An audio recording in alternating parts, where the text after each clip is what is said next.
City to City family, thank you so much for supporting our 2024 Golf Challenge. We had an epic day on the course. I want to say a special thank you to all of you who golfed with us. I want to say a special thank you to those of you that gave and played virtually to invest in the cause to help us fund church planters to plant new gospel-centered churches. All of your gifts will be reinvested to giving out these micro grants so these new church planters can launch new churches. Today, as always, we match golfers and investors with our church planters. And it was a powerful day of stories, both on the golf course, but also over lunch at the lunch tables, where you just see these kingdom connections, where those of you that are all about advancing the kingdom, but you come more through that business lens, and then our church planters and their willingness to go to hard places and plant new churches. And when we see those powerful relational connections happen, that's a beautiful thing. And so we've strung together some little clips from some of the powerful testimonies of some of our church planters that shared in person at lunch. We think you're going to enjoy them. These are some powerful updates. This is the next wave of our church planters planting new gospel-centered churches. Would you enjoy them? And would you hear my heart again? Thank you so much for your partnership in the gospel. You're helping to plant new churches to reach the next generation. What could be more rewarding and what could be more effective at this time in history? So thank you from the bottom of my heart for your partnership. My name is Peter Mota, but I go by Buffalo Pete.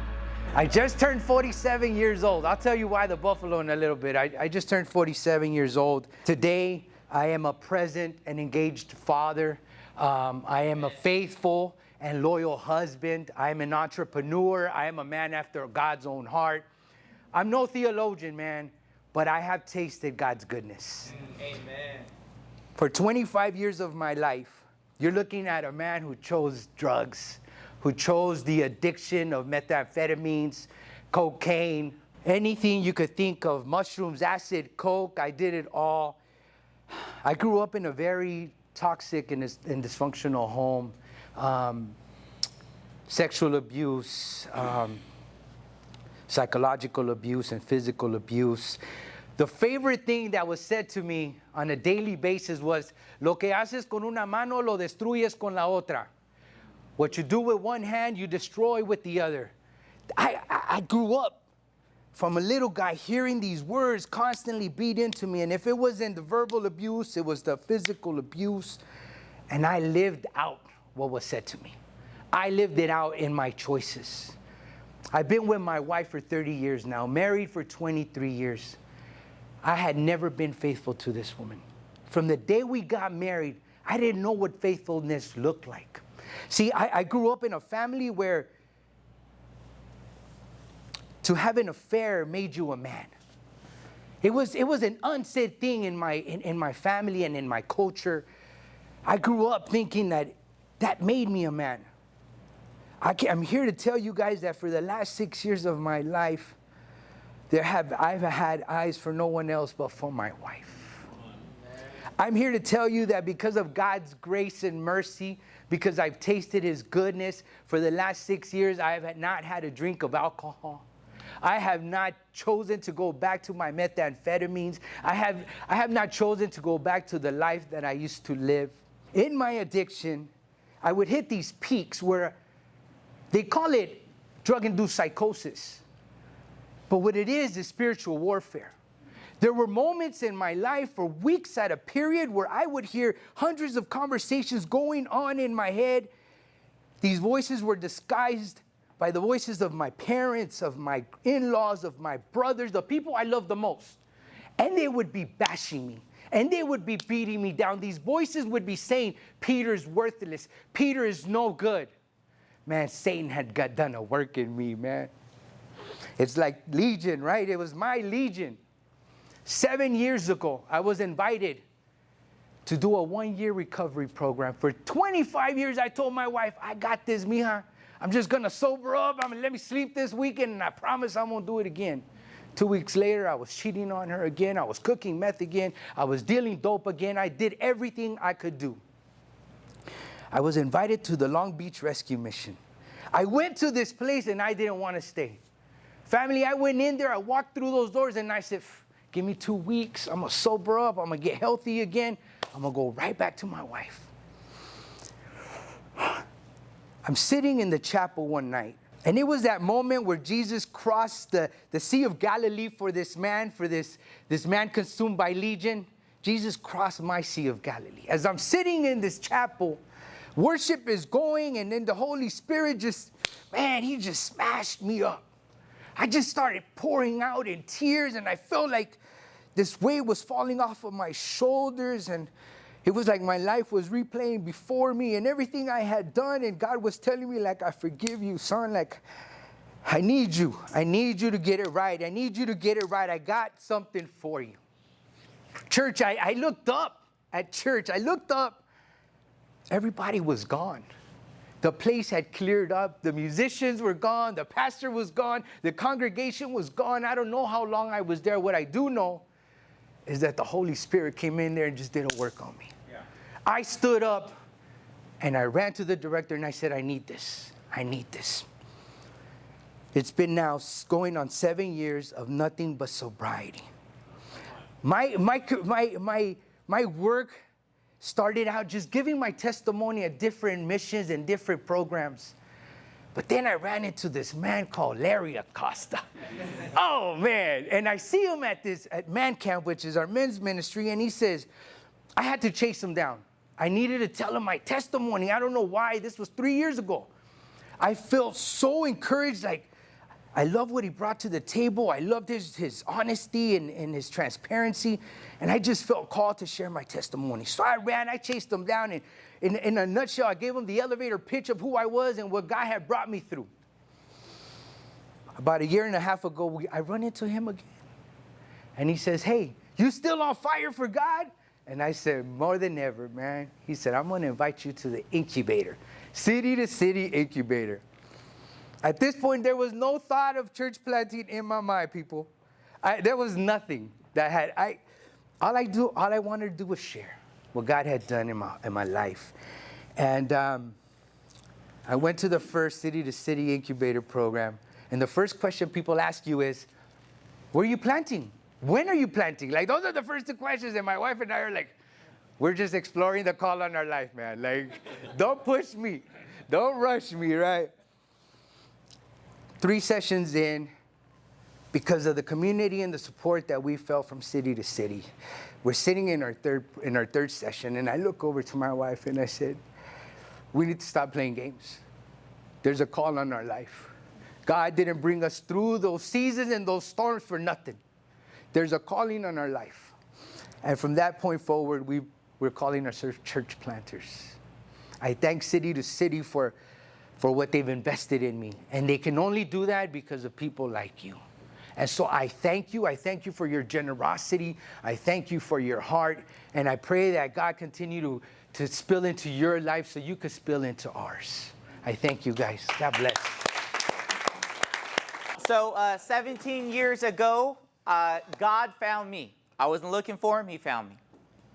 He overwhelmed me with his love and his forgiveness. And it changed my life because I was raised in an atheist home. I was just sharing with my brothers at that table over there. God has since redeemed my entire family, and we are now all walking with the Lord. The last holdout was my youngest brother, who was a product of that broken home and adulterous relationship my mom had with my stepfather against my biological father. And he was that last holdout. And 2 weeks ago at the Harvest Crusade, my brother gave his life to the Lord. So praise Jesus. Now, I do realize we don't all get stories like this, but I've heard lots of stories like this. God is out to save, and he saved me first, and that was enough for me to say I will never go back. It's only forward for me. And that radically changed my life. I was in college, and I just found this Christian faith, and I thought, man, there's 10 Christian churches on every street, it felt like at the time. So I enjoyed going to a lot of different churches young in my faith. I remember helping at a church plant and not even really understanding, because I was so young in my faith, that it was a church plant. I didn't even know, but it was new, and we were just helping, and someone grabbed me and they said, hey, can you share the gospel? And I said, yeah, I think I can. And I'm off, knocking on apartment doors, sharing the gospel for a church plant. And that was my first experience with church planting. Now, I got to see, as I got pulled into more and more church plants, the hardship of church planting. And I remember thinking quietly to myself, Lord, I love helping. I love being number 10, number 9, number 8, 7, 6, 5, 4, 3, 2. But Lord, please, I love my wife. I love my children, and that's enough. I grew up in a broken home, and that's enough for me, Lord. I just want to help. And God said, perfect. I'm calling you to plant a church. And I thought, here I am. Not because I want it, but because that's what my Father wants me to do. It's not about who I am or what I know or my background or all this. It's just obedience. It's just hearing your Father call, and you just say, okay, Lord, you know what's best. You know what your people need, Lord, and where. I am right here, a little speck in Riverside. So there's no current dots there right now. So, come on. I'm breaking ground for City to City in Riverside. But I'm very excited. The experience I've already grown to know and love. But when God first called me, I was terrified. And one of the first things God said is to claim what he had called me to do. And so believe it or not, I'm on vacation. The first date that me and my wife had in my kids are finally old enough where my oldest can watch my kids. You guys remember that? If you had that experience, right? And me and my wife are in Mission Bay, and we decided to go to a little coffee shop just outside the RV park that we were staying at. And I'm there, and I meet Pete's wife. I didn't know at the time. She was. I was waiting for my wife in the bathroom, and we started talking about the Lord and the gospel. And she goes, "What are you like? Where are you from? Like, what's your story?" I go, "Well, I'm a church planter." And she just kind of got a smirk on her face. And she goes, "That is funny because we're here with a bunch of church planters." I thought, oh my goodness.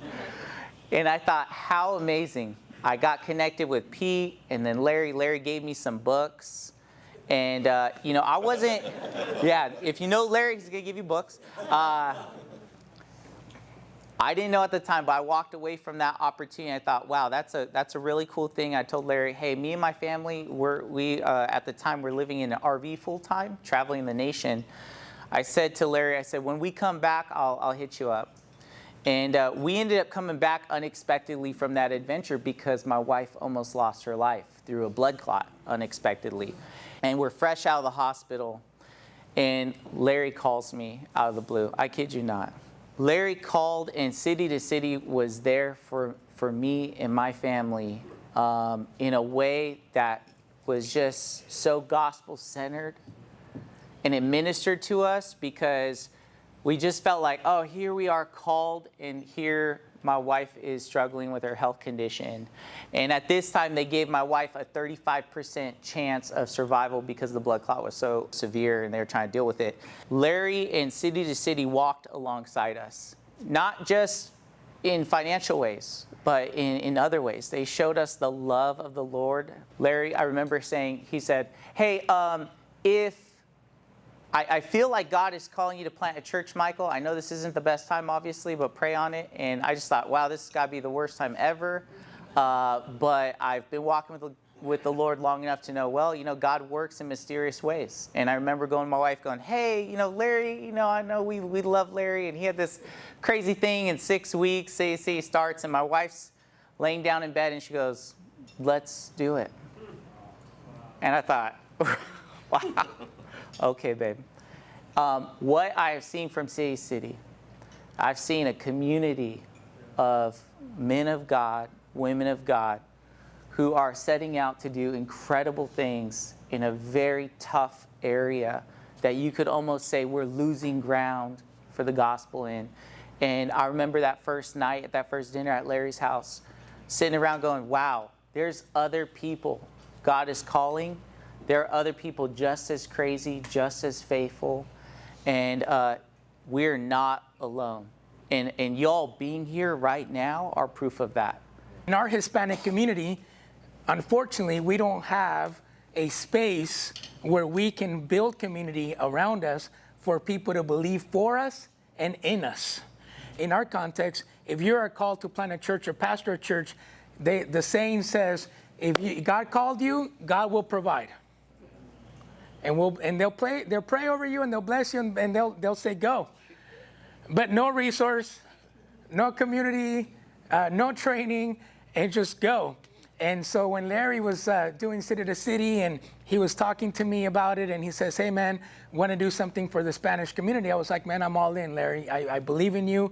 I love you and what you've done for me. And so we started 3 years ago and we started out of Long Beach and we started about with 10 to 12 planters.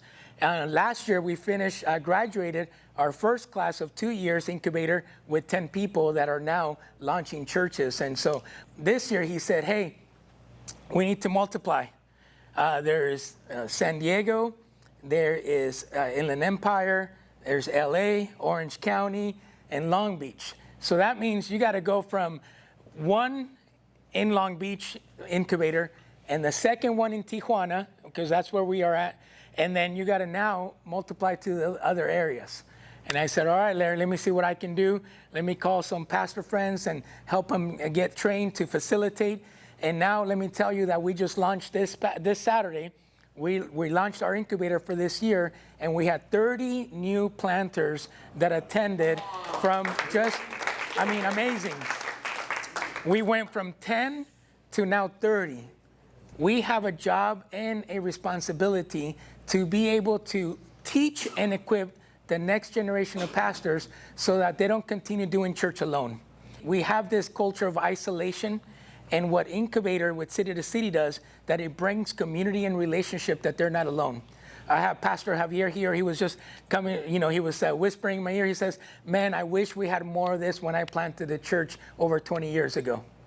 Because there was no community, there's no relationships, and there's no resources. So if we're going to shape what America looks like within our Hispanic community, City to City is going to be in the forefront of empowering, resourcing, and educating what the new Church of America is going to look like within the Spanish community and context. So I'm just grateful, Larry, to be part of this team and excited for your partnership that is not only impacting English-speaking churches, but also Spanish. And I look forward to Mandarin Incubator next year. So we're just continuing to expand within our language community in Southern California. So thank you. My name's Carlos. I lived in LA for about 10 years. I helped plant a church in LA called Fearless LA under Pastor Jeremy Johnson. So I've been with him, and it's so crazy because I was the bass player, and I just played bass faithfully for 10 years. And then my pastor comes and he's like, hey, we want to send you and do a Fearless church in San Diego. Do you and your wife want to move down there? At the time, my wife and I were property managers, so we were getting free rent in downtown. And I was also project manager at UCLA Health, so I was making good money, and I was doing bookkeeping on the side. And I was so consumed with building a legacy for me and my wife and my 3 kids, and like starting real estate and just doing all these great dreams that I had. And I had confused my dreams with the call that God had for my life. So when he presented that, I quickly said, oh, dude, I'm so flattered. Like, thank you so much. But like, there's no way, dude. I'm not giving this up at all, right? So then I went back home. I told my wife in like a joking way, like, hey, dude, guess what they wanted to do to us? And she just stayed quiet. I thought she was gonna like laugh with me. She just stayed quiet. I was like, oh man, it's not the response I wanted. I couldn't sleep for 3 days. So then I finally brought it up to God, and I was like, hey, God, do you want me to do this? Like, is this something that you're calling me to do? And I felt God tell me 2 things. Hey, from now on, I want you to base your decisions off faith, not on finances. And I felt him tell me there's 2 ways to build a legacy. You could build your legacy through your hands, and your generation will profit from it. or you can allow me to build the legacy for you, and it'll go from generation to generation to generation to generation. So with those words, it kind of made it, I don't want to say easy, but it made the decision simpler of like, okay, this is something I have to do. So I went back and I was like, hey, you know what? I think this is like, I asked my wife, I was like, hey, I'm actually feeling like we need to do this. And my wife was like, dude, since the moment you said it, I felt we needed to do it. I was like, oh, you should have said something. So 2 years ago, my wife and I, with our 3 kids, we moved down. We started doing worship nights where we'd invite like the churches we knew, and it was getting packed. And I was like, dude, this is way easier than I thought. Like, dude, these worship nights, they're going off. There was like 70 people, 60, 70 people coming. I'm like, dude, we're basically a church. And then God showed me, he said, hey, look around you and look at where all your team members are. And they were all serving, they're all running around. And I was like, I don't want you to teach them that this is how you plant a church. Instead, I want you to start doing prayer nights. We went from 70 people to 8. 8 people that were like, actually, that's where we saw who was actually committed to like start this church with us. And from there, we were at a venue. We went straight back to our house. We've been doing pop-ups at this venue in Logan, and we've just been seeing revival happen. This last Sunday, there were 6 salvations, 5 baptisms, and God's just moving so much. Like all of our staff and people that are like joining the team, it's like their first church. It's unchurched people. People are asking us like what the story of David and Goliath is because they have no clue. They've never even opened the Bible. They don't even know how to pray.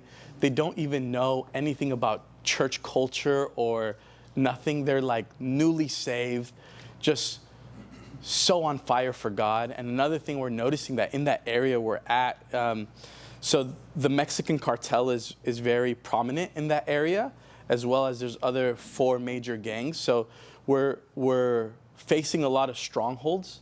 Like there's a lot of witchcraft that happens there. There's a lot of death that happens there. And we really feel that God has strategically brought us there for a reason. And it's to see those strongholds being broken. And it's to see a new river flow of his presence. There's times where pastoring has felt so lonely, but being part of this community has made me feel like there's people, there's brothers around me. Not just that, like every time I voice out what I'm going through, I find out that everyone's going through the same thing. I just don't talk about it. I just don't, you know what I mean? Have the people to talk. So I'm just so grateful for what City to City has brought. Like besides the resources, it's the relationship. It's the relationship that they brought, the different pastors that they put into my life that are light years ahead of where I'm at right now. I mean, I'm 34 with 3 kids trying to figure out how to plant this church. My background is bass, so if you guys want bass lessons, I could do that. But preaching and like leading and like, you know what I mean, dealing with people, and that's all so new to me. And I think leaning on these pastors, leaning on different people, the people that City to City has connected me has helped me become more confident. I feel like I have like an army of people behind me, and even though I may be at the forefront, I know that behind me there's so many people that even if I fall, they're there to hold me, that I'll never fall. My name's Christopher, and I also did not want to plant a church. That's probably a common theme with a lot of church planters. My wife did not want me to plant a church. In fact, probably for the first 2 years when we were just talking about it, every conversation that we had, my wife and I, around church planting ended up with some tears of fear and hesitation. But I couldn't ignore this call that I felt like the Lord was calling us to plant a church. Originally, my church that I was a part of was going to plant a church, and we were going to be planting out of them, full salary, no support raising, and so that was okay. We were ready to obey the Lord in that. And then COVID happened, and things changed. Luckily, I had just gotten connected with City to City. We had started the cohort thinking we're going to go be sent out fully staffed and and fundraise for this church plant. 1 month into City to City, that changes, and our church is no longer going to plant us. That left me in a place where I didn't know now what was going to happen. A lot of uncertainty around what the Lord was asking me to do. But every month, I would get around a bunch of other crazy guys and women who had the same heart for the gospel. And so I could not get away. Like 29 days out of the month, I'm doubting whether or not the Lord is asking me to plant a church. And on day 30, when we meet again with City to City, I just could not ignore that call that the Lord had put this on my heart and was asking me to do this. We didn't know what it was going to look like. We didn't know who it was going to be with. But because of City to City and the connections we made through City to City, we found a sending church that ended up helping support us. And so Light and Life in the back with Pastor Sean is now our sending church. Yeah, you can clap for Light and Life and Pastor Sean supporting City to City. That's where City to City meets in LA every month. So get connected to a church that has an amazing sending culture, that is gospel-centered, that becomes now our parent church. And then having City to City, again, support us, come around us, encourage us, affirm the gifts that God has given us. And it came to a place where my wife, from every conversation being tense and a little hesitant, even as we're going through the cohort, to by the time we're finishing up the cohort, and I feel like the Lord says to me in this time of prayer, I'm calling you to plant a church. Are you going to be obedient, or are you going to be disobedient? And it came to the point where I had to be obedient. And the word that the Lord gave me was delayed obedience is disobedience. And so I came home to my wife and I said, we need to do this. This needs to happen. And for the first time, my wife said, I'm in the boat. I'm gripping the sides of the boat, but I'm in the boat. Let's do this. And so because of City to City, now we are getting ready to launch this next month. September 29th is our launch day. Yes. And because of the generosity of like people like you in this room, we have a matching grant to help us get ready to launch, getting all the necessary equipment that we have. And because it's this matching grant, we have the ability to talk to other donors and supporters who are willing to meet us where we're at and get an additional $30,000 for our church just this month. And so getting everything that we need so that we can launch strong.